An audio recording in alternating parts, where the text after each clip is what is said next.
doTERRA business. I have a few tips and tricks on how to do just that. What I love about this platform is your photos tell the story, and as visual creatures, we're all drawn to look at photos of someone's everyday life. So here's a few simple tips on how to utilize Instagram for your doTERRA business. Number one is take pretty photos. Incorporate your oils, your doTERRA products, and your life into your feed. Give people a glimpse into who you are as a person and what these oils can do for them. Simple photo apps that I personally love are Lightroom, Color Story, or PicMonkey to lighten and brighten my photos. Number two is stay consistent. Instagram is a long-term game, and this is a platform that the more you post and share, the more value you add into other people's lives, the more people will follow and engage with you. Number three is collaborate. Look for other like-minded accounts to team up with. Do a fun cross-collaboration or giveaway, or even send out a few oils to someone who's influential within your community. A few words of caution when it comes to Instagram or social media is make sure that you're not taking other people's work and claiming it for your own. This is where people are searching for you, and so when you post things that are specific to you, people can really connect with your voice and your photos. Number two is don't fall into that uninspired category. Always be using your oils and your doTERRA products and share how those are impacting your life in an everyday photo or Instagram post. Number three is don't let any negative comments stop you from sharing what you love. There's people out there who are searching for doTERRA, so don't let anyone who isn't quite a fan of natural options or natural remedies stop you from searching for the people who are looking for you. And number four, don't quit. Instagram is something that you have to look at the long-term vision of what you want to create with this. It's almost like a photo blog that you're going to be sharing with people every single day. So stay consistent with it, don't quit, and continue to utilize it as an amazing tool to grow your doTERRA business. I hope these little tips have helped to encourage you to jump into Instagram and start growing your doTERRA business. So you want to utilize Instagram stories to help build your doTERRA business. I have a few quick tips on how to help you do just that.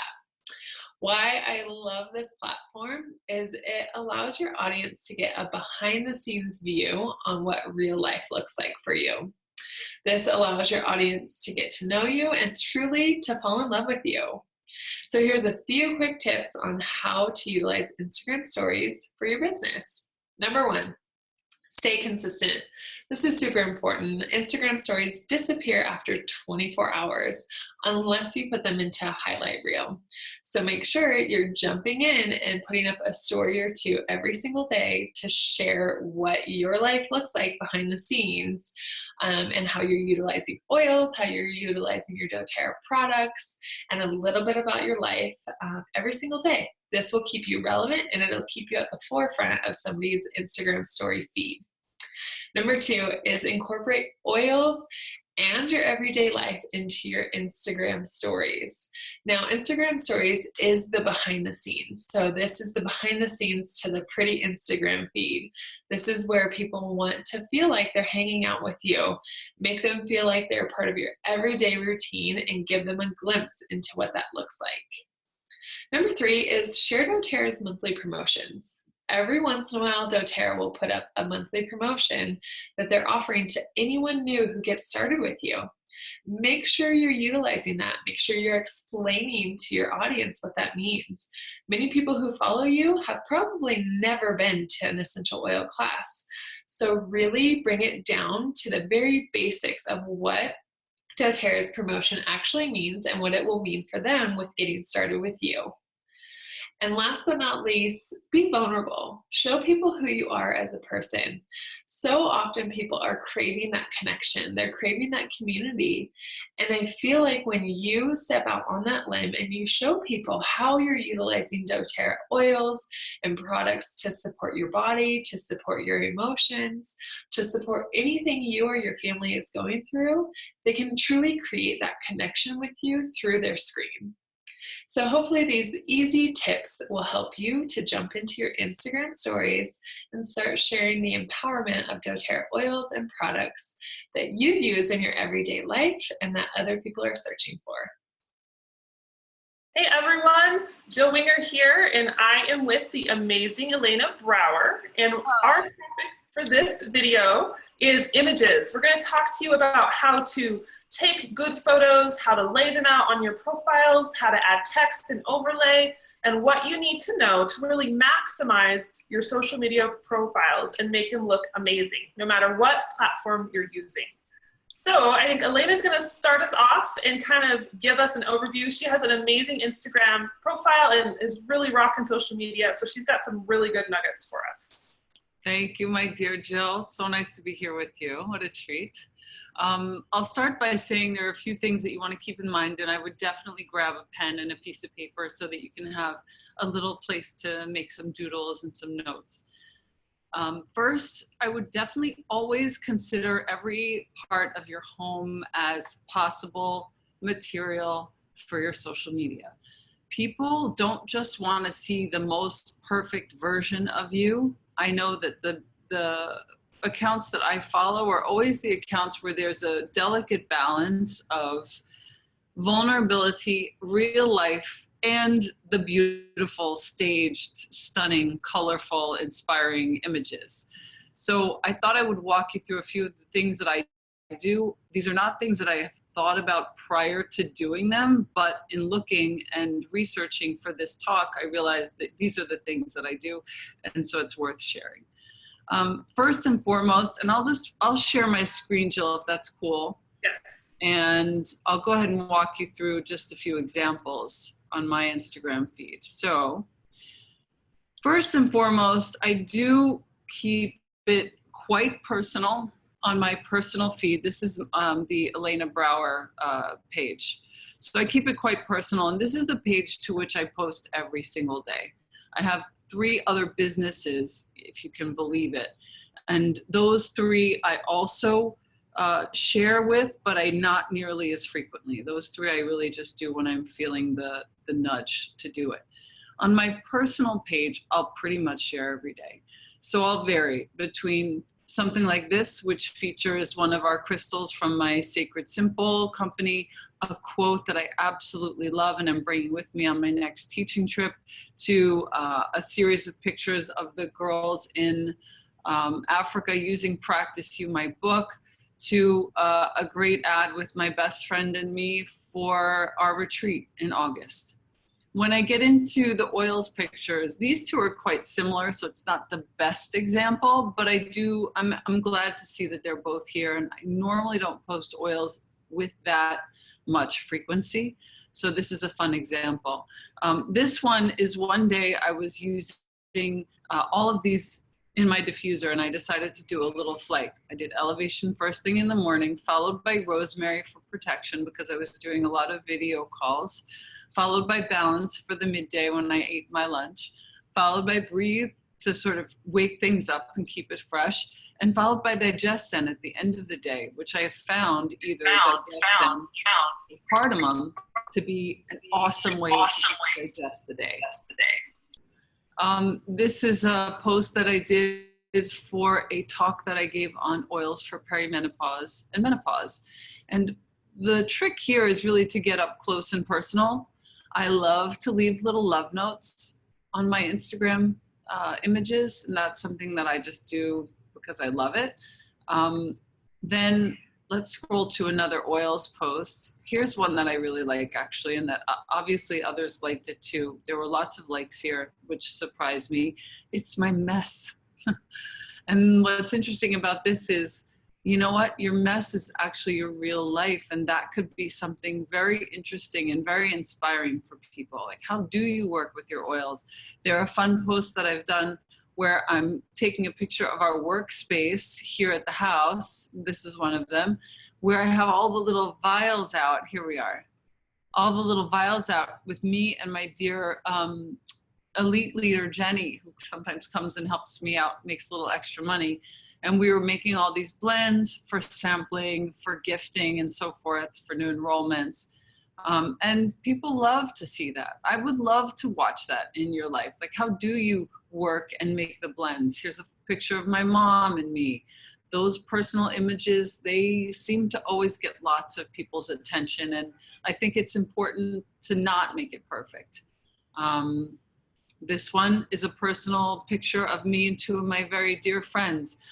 Again, lots of love notes. These are all from my book, Practice You. So I did a row of them with crystals.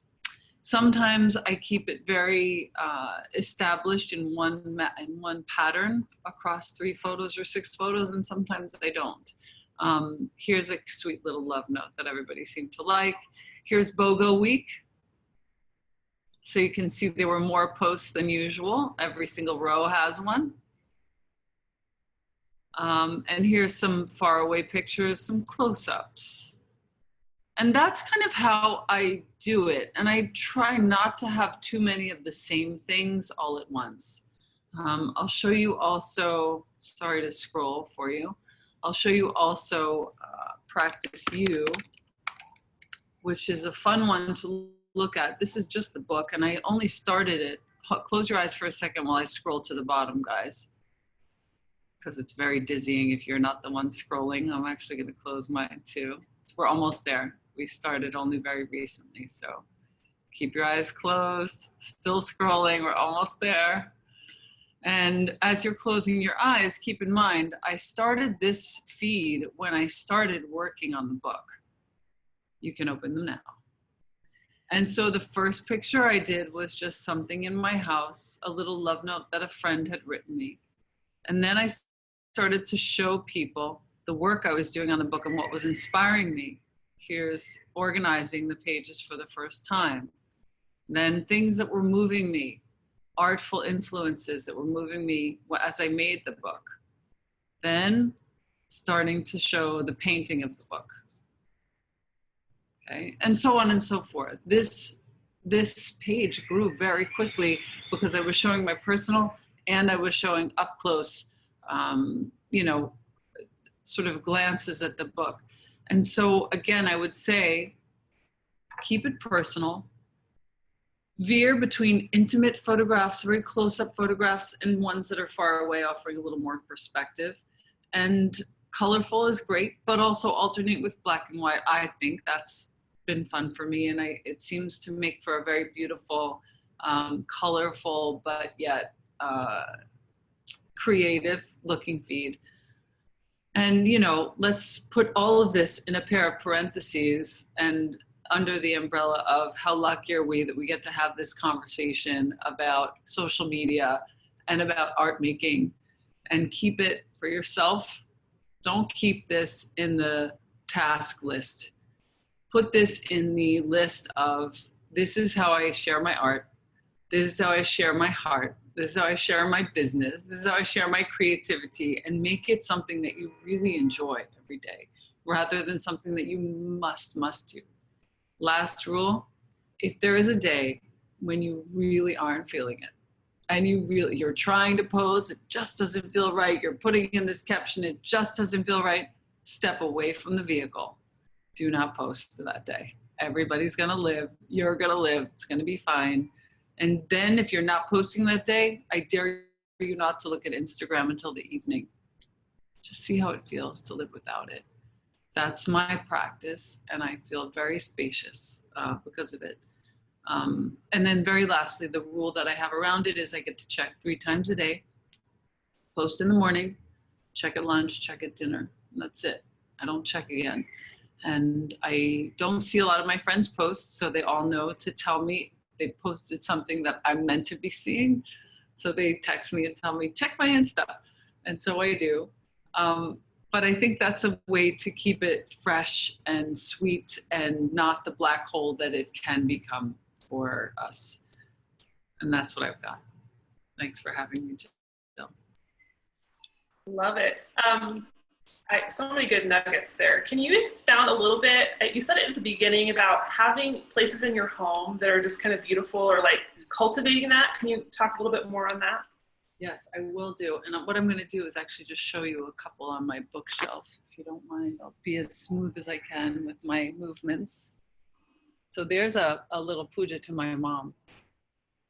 And when I use the word puja, I really mean altar. And I put a picture of my mom at basically 11 or 12, me sitting and meditating, and a little picture of one of my Kundalini teachers, Hari, and a love note to myself, which I'll read to you. If a woman sits with folded hands in her lap for a few minutes every day and feels she is a container so vast that she contains the whole universe, she will never feel weak or have any problems. There is nothing beyond woman except God, or your conception of God, let's say. I love having spaces like this because there's always somewhere to look for inspiration. There's always somewhere. You know what I mean? Sorry, I'm tilting you the wrong way. There we go. And so everywhere you look, there's something beautiful and inspiring. I have that on my desk as well. I have a sweet little altar behind me. That's where I sit to meditate every morning, just behind. So to create these little spaces for yourself, even here, I'll show you this one. Even here, and I leave myself little notes all the time. Let good people close to you is right in front of me all the time, so that I never forget, especially when I'm talking virtually. I have this one too. You know, leave love notes for yourself. A candle, a diffuser, a little beautiful piece of fabric that you love, some letter that you treasure from someone you love, a stone, anything, a rock that you've collected, a shell that you've collected from a beach that you love, anything that you really appreciate. And then, of course, I always keep the oils close by. As you can see, the oils are right on my altar there, just in front of the diffuser. And what's fun about that is you're always using your oils. When you go to some place that's important for you in your home, your oils are right there to use. I keep oils on my standing desk, which is just over here, and I keep oils here on my sitting desk as well. I'm always using them. And this way, I'm constantly inspired to use them. I'm constantly inspired to redesign the little spaces. I don't ever keep them the same, which also keeps my feed, my Instagram feed, fresh for me, which means it'll be fresh for you. But if it's not fresh for me, then it's no fun to post it. So that's what I create around my home. I love that. I just see it oozing into your feed too. It's very authentic and it just feels good. So I think that's so important to cultivate it in real life, you know, what you want your feed to be and not just have the shell. Right, exactly. That's a very good point. Don't just create the image for the feed and then dismantle it. Like, let it be a part of your surroundings so that that's really how you're living. That's a great point, Jill. Well done. Very good. All right, good stuff. Love it. Okay, is that pretty much what you had to cover as far as the images? Yeah, okay. I think I'm excited to hear what you do to put words on top of your images, because I've never actually really done that, and I'm excited to learn from you. Awesome. We'll get rolling. Are you still hearing the echo? Is bad? No? Okay, perfect. I'm going to go ahead and share my screen. Okay, so excellent tips from Elena on taking your images and thinking through your feed and really being artistic in what you're sharing. And then I'm going to kind of shift over into the realm of images, or excuse me, text on your images and overlays. And if you are creating things that are, you know, you'll be sharing on your Facebook pages or your business groups or on Instagram or Pinterest, you know, how are we getting the information on those images? So I think that with Instagram, you're probably going to use text and overlays not as much, but then on platforms like Facebook or Pinterest, you're going to be using more verbiage on your pictures. So I'm going to show you how I do that. It's very simple. One caveat is don't spend gobs of time doing this, because it can really be a time consumer. So get in a rhythm, get a style figured out, and then stick with that style and really commit to, you know, getting in, creating the images, and getting out of the program. So it doesn't take all of your time during the day. So I see people getting really bogged down with this. And it's not really an income producing activity. It's not really serving people necessarily in the way we need to be serving like all day long. So you do a little bit of it and then, you know, move on to the next activity.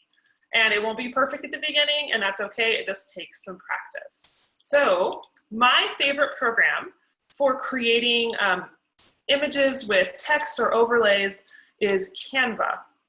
And so Canva is free. There are some upgrades you can purchase, but just to get started, it's totally free. You just get an account set up, and you don't have to download it to your computer. It's all hosted online. So super easy, super intuitive. And the thing I love about Canva is it has templates that are set up for you. So when you're dealing with different social media platforms, Facebook groups, Instagram, Pinterest, YouTube, they all have sizes. And it's really important to pay attention to the recommended dimensions for images. Otherwise, if you put the wrong dimension into one of those spaces, it looks fuzzy and pixelated and doesn't look professional.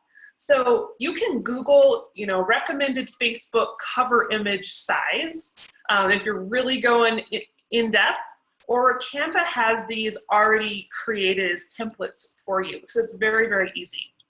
So today I'm going to pretend like I'm creating a banner for my Facebook team group.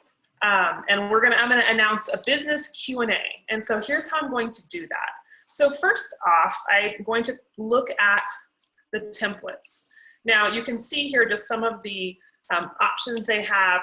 They have ideal sizes for Pinterest, for Square social media, Facebook posts, Instagram posts. So lots of options. You can even go as far as creating posters and flyers in Canva, or event covers or YouTube covers. So there's lots and lots of things you can do with Canva. But for the sake of today, we're going to just keep it simple and create a Facebook post. So I'm going to select that and hope my computer will load. Okay, perfect. So another cool feature here is they have some layouts and suggested fonts already here for you. So if you really wanted to go simple, you could, and you can see here, there's some that are free and some that you purchase for like $1. But let's say if I wanted to go super simple, I could stick that on there. I could just change the text. Let me see if my computer is gonna load. Being a little slow today. But I can change the text. I could change the color, or I could leave the color there. If I were to use one with a photo, you can swap out that photo by dragging in one of your personal photos.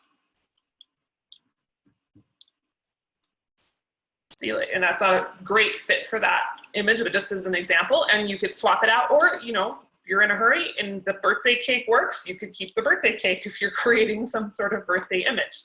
So you can really go as in-depth with Canva as you want, or just keep it simple.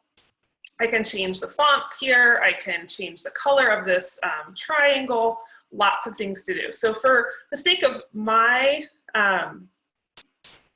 let's see, where did I go with my layouts? There we go. For the sake of today, I'm just going to pick a very simple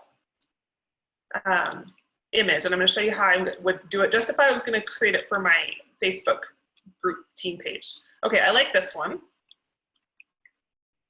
Okay, easy. I'm going to put an oil image behind it because I want it to be oily.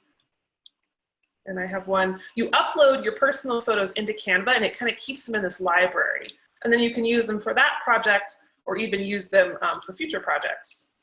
So I'm going to put that oil image underneath, and hopefully it's going to pop up here in just a second. Now, if it doesn't, there we go.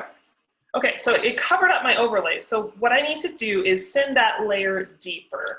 So I'm going to select arrange. If I have this problem, select arrange and go back. You can see part of that underlying stuff coming forward. There we go, okay? And then it will bring me back to where I need to be. All right, so I don't mind the green. I think I'll leave the green circle. If I wanted this to be less faded or more faded as far as the transparency, you can adjust that with this little slider. I'm going to leave it right about there so I can see my text. And then I can go ahead and type in. So we're going to go doTERRA, oops, I'm going to have to fix that, hold on, biz Q&A. And then I'm going to have, that's obviously a little big, so we're going to resize that. And we can do that right here. This is the font, these numbers. And I'm going to go, we'll just play a little bit here and see. There we go. 80 is not bad. Now I can just delete these other pieces. And then we're going to move this guy up.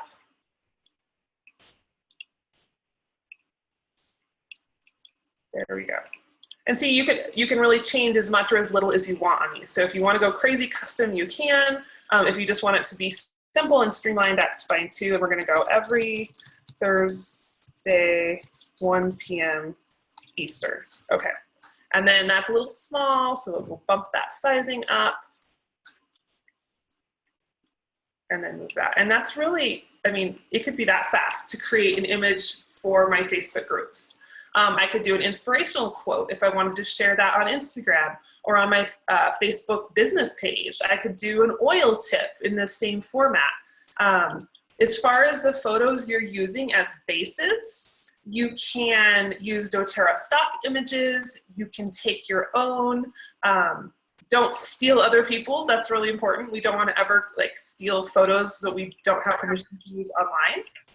Or you can ask, obviously. Or you can ask, yes, definitely. But you know, taking your own is a safe bet, or using the images that corporate provides us is perfect. And then to get it to your computer, you just download, and it's going to save it right into my desktop, and I can upload it into Facebook, Instagram, and so on. So that's how I do very simple overlays. Very simple design, right? If I'm doing Pinterest, I'm going to do the skyscraper oriented images. If I'm doing Instagram, they're going to be nice and square. If I'm doing a Facebook event, like I'm announcing a class or a gathering or a training through a Facebook event, you'll want to have a horizontal rectangle, and that Canva has that template as well. And then, you know, keep it simple. A few suggestions. I see people getting a little overzealous sometimes in how many fonts and colors, and they have a lot going on in an image. So the best thing you can do, because there is such a short time we have to catch someone's eyeballs when they're scrolling through their pages, is to keep the colors really as cohesive and as simple as you can. So you don't want to go too many rainbow colors in one image unless you're, you know, wanting to look like a rainbow, but you want to keep it pretty smooth, pretty professional. Don't put too many fonts, too many different kinds of fonts together. I would stick with 2 different types of fonts, maybe 3, but 2 different types. Like you can see here, we have this script font and then this sans serif block. Those go really well together, but I wouldn't want to bring in, you know, too many more font options, because that's just going to be too busy and hard for people to read. You also don't want to cram a lot of information onto an image. So use your image as a hook to get people to read the post that's corresponding, but don't try to put, you know, 5 paragraphs of information into on top of your image, because that's just really hard to read and people just won't read it, and they're going to miss out on all the good stuff that you're sharing. Okay, so those are my tips for overlays and fonts. I'm going to take you to one other social media generator that's great for images and show you how I use it for a little bit different purposes. So this is PicMonkey, and it's very similar to Canva. It's free. There's a paid upgrade, but you don't have to do that. And it's hosted on the internet, and you just upload your photos and go. So you can create similar, let me see if I can find my picture here. You can create similar sorts of Pinterest images or Facebook images on PicMonkey. It's a little less intuitive because they don't have as many templates for you. They have a few, and they don't have as many layout examples. So, you know, it's kind of a little more DIY, but it totally works. However, that's a beautiful shot, Jill. Oh, thank you. I think that was my BOGO week shot. Yeah, no, it's gorgeous. So one thing I like about PicMonkey, that it has the capability for you to adjust your photos where Canva doesn't have that as much. So this photo is already pretty much balanced as far as light and exposure and color balance. But let's say you took a photo with your phone and you really liked it, but it was a little dark, right? You wanted to brighten it up a little bit. And PicMonkey is a great way to do that. And so I just go into this top option where the basic edit option. I can crop the image if I would like. And then you can adjust exposure, brightness, highlights here. So this photo, like I said, is already pretty much where I want it. But if I wanted it brighter, I just slide that guy over. Highlights are going to just bring all that light and really pop it. And you can go too much. You can see what I like to do if I don't know what a slider does is I go to the extremes. I go, okay, here's what it looks like all the way. Here's what it looks like with nothing. And then I kind of can get a feel of where it feels good for that photo to be and where it feels natural. For me and my style, I like my photos to not look over processed. Some people like, to have different filters and different themes going on as far as brightness or moodiness or darkness. And so you really need to decide what's your style. And then I recommend that you kind of stick with it. Not that you can't veer off of that sometimes and get creative and play around.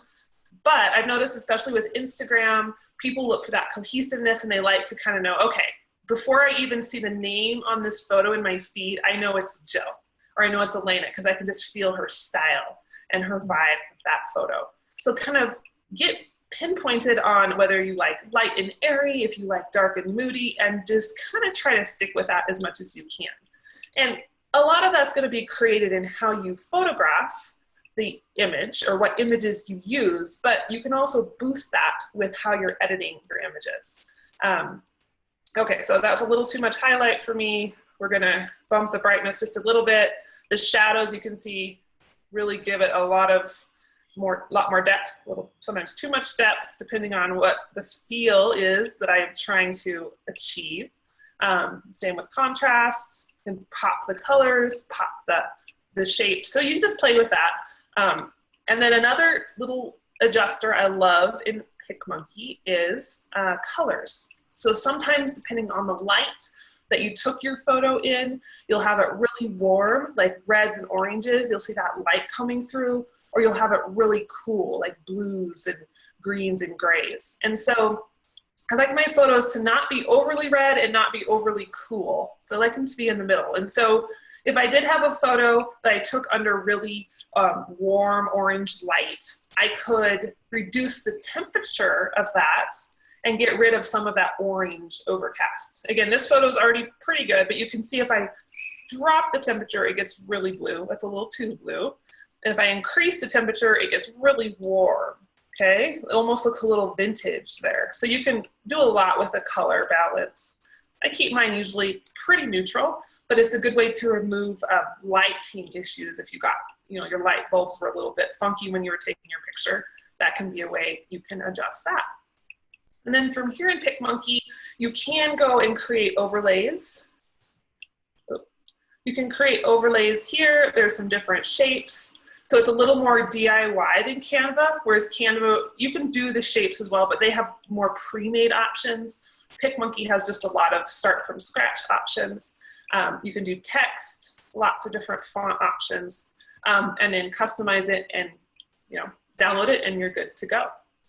So that's how I do my images. Super easy. I keep it streamlined. I keep it true to my brand and the audience that I'm working to share with, and it works good. It doesn't take much time.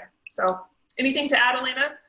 No, that was super helpful. I've got a page full of notes, and now I know how to use both of these apps, which I didn't really know. So thank you so much. Awesome. I also have Word Swag, which I use at the end of each month to take photos of the girls and boys who have rank advanced. And then I put I turn on Word swag, and I have word swag searched through my library to get the photo. I indicate whether it's an Instagram post or an Instagram story, a Facebook post, a Facebook banner. They have all these options, just the same way that Canva does. And then I put over it just the rank that they've just reached. Okay. And then when I get it into Instagram on the story, I'll then input their handle at Jess Bellafato is now silver. And it's a gorgeous photo of her. And then I keep those in a file on my highlights on my Instagram stories. So for those of you who are now seeing your team rank advance, and even if you're not, you will, I promise, use this as a way to honor those on your team who are rank advancing in your own stories. It's a beautiful, beautiful honoring. And I love to do it, and they love to see it. That's brilliant. And you said it's word swag? I mean, if I'm writing Word swag. It's one that Aubrey actually turned me on to that I really like. Very easy to use and great for stories. And it doesn't have a lot of bells and whistles, but it's perfect for stories. And it's also free. Awesome. Yay. We can check it out. So. Yeah. Well, cool. Well, that was fun. I hope all of you watching got some good tidbits to take away and really up-level your images that you're creating for your teams and for social media. So we're going to sign off and let you watch the next video. Thank you, Elena, for joining me today, and we will see you next time. Bye, everybody. Bye, everybody.